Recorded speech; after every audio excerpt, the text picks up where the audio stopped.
Pemirsa, hari ini pembatasan sosial berskala besar diberlakukan di Provinsi Jawa Barat. Sudah mulai efektifkah atau masih banyak ditemukan pelanggaran? Kami akan mengajak Anda untuk melihat bagaimana pantauan terbaru dari sejumlah lokasi di Jawa Barat. Kita sudah terhubung dengan Wali Kota Sukabumi Ahmad Fahmi dan Bupati Purwakarta Ane Ratna Mustika.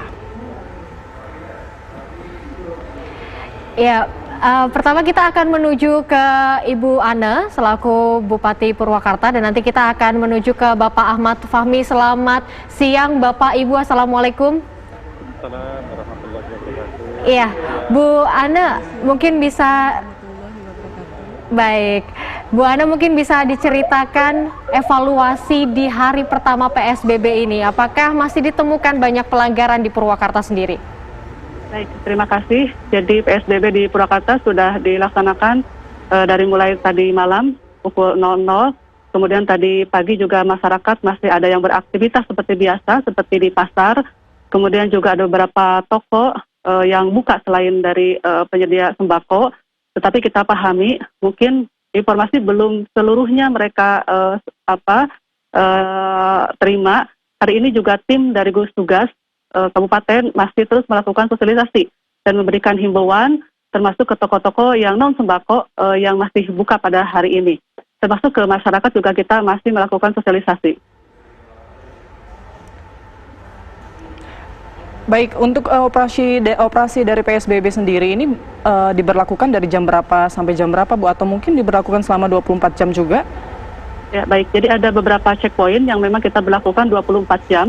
Seperti di perbatasan Purwakarta dengan kabupaten kota yang lainnya tetangga, tetapi juga ada yang kita berlakukan on off gitu ya. Misalkan di 12 titik checkpoint yang ada di kota Purwakarta itu sendiri, kita berlakukan di beberapa waktu yang memang aktivitas masyarakatnya begitu tinggi. Misalkan pagi hari, kemudian juga nanti sore hari, itu sekitar pukul 4 sore sampai menjelang buka kita akan menutup beberapa ruas jalan protokol. Sehingga nanti diharapkan akan ada penurunan aktivitas warga masyarakat Purwakarta.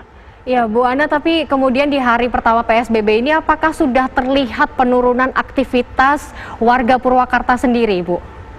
Ya, melihat dari pantauan yang tadi pagi ada beberapa titik di wilayah Purwakarta memang ada penurunan aktivitas. Walaupun belum seperti yang kita harapkan, gitu ya, seperti di jalan protokol, jalan Jenderal Sudirman, Veteran, kemudian juga arah ke utara, itu memang ada penurunan. Tetapi di pasar tradisional, di pasar rakyat itu masih cukup tinggi. Maka hari ini juga kita masih turun ke pasar-pasar tradisional untuk terus memberikan himbauan dan melakukan protokol kesehatan bagi mereka yang memang mengunjungi pasar tersebut. Baik, selain pasar mungkin ada wilayah lainnya, Bu, yang juga masih ramai begitu? Ya, ada daerah industri, karena industri menjadi pengecualian. Tapi hari ini juga kita terus sosialisasi bagi yang karyawannya berada di luar Purwakarta untuk mereka memilih bekerja di rumah atau mereka tinggal di wilayah Purwakarta untuk sementara waktu selama PSBB diberlakukan. Bu Ane, untuk toko-toko non sembako, apakah di sana masih diperbolehkan untuk beroperasi, Bu? Sesuai dengan peraturan Bupati nomor 144 tentang pedoman pelaksanaan PSBB di Kabupaten Purwakarta, tentu saja ada beberapa toko yang harus tutup dan non sembako harus buka. Tapi itu sudah jelas kita akan sosialisasikan, memang tidak boleh. Tetapi memang pada kenyataannya hari ini hari pertama itu masih ada beberapa toko non sembako yang masih buka. Baik, terima kasih Bu Ane Ratna Mustika selaku Bupati Purwakarta. Kita menuju Wali Kota Sukabumi Bapak Ahmad Fahmi. Pak, cukup efektifkah di hari pertama ini PSBB diberlakukan untuk mengurangi aktivitas masyarakat? Ya, ini hari pertama pelaksanaan PSBB di Kota Sukabumi. Kalau ditanya efektif atau tidak, yang jelas terjadi pengurangan pergerakan manusia, khususnya di wilayah-wilayah strategis, di pusat-pusat keramaian yang ada di wilayah Kota Sukabumi. Tentunya evaluasi harian sampai sore nanti akan kita lakukan untuk kemudian esok langkah apa yang kemudian kita lakukan kembali. Pelanggaran-pelanggaran apa saja yang masih ditemukan, Pak Ahmad, di sana? Ya, masih banyak ditemukan kendaraan yang mengangkut penumpang lebih dari kapasitasnya, misalnya sedan seharusnya 3 tetapi masih tetap 4. kemudian minibus yang harusnya 4 tetapi lebih dari 4. Termasuk juga ada kendaraan roda 2 yang mereka membawa penumpang dengan alamat KTP yang berbeda. Ini yang masih sering kami dapatkan. Pak, salah satu tempat yang menjadi pusat keramaian ini kan pasar tradisional, apalagi ini menjelang Lebaran pasti banyak juga warga yang akan menuju ke sana. Mungkin antisipasinya Pak agar tidak terjadi keramaian atau apa nanti yang bisa dilakukan agar masyarakat ini tidak melanggar aturan PSBB nantinya? Sosialisasi dan edukasi terus kami sampaikan kepada warga masyarakat.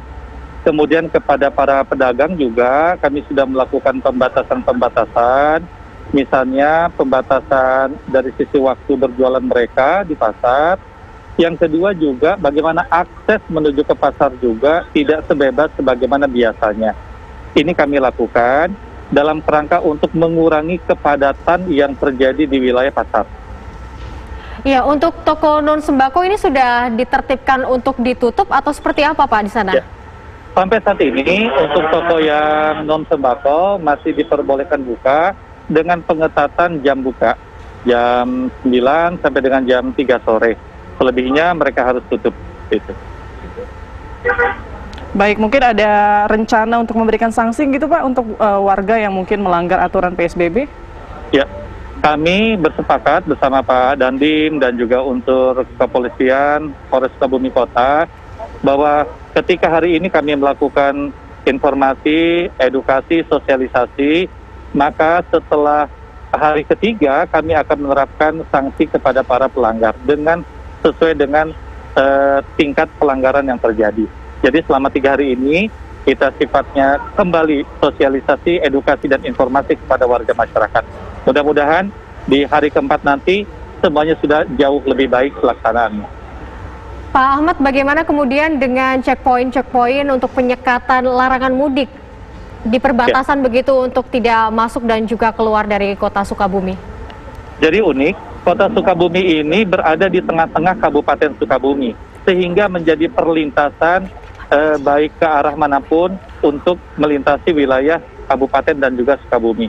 Beberapa penyekatan, ada 8 penyekatan yang kami lakukan bersama unsur Polres dan Kodim 0607. Sampai saat ini sangat efektif. Saat ini juga saya dengan Pak Dandim, kami sedang melakukan pengontrolan di salah satu checkpoint.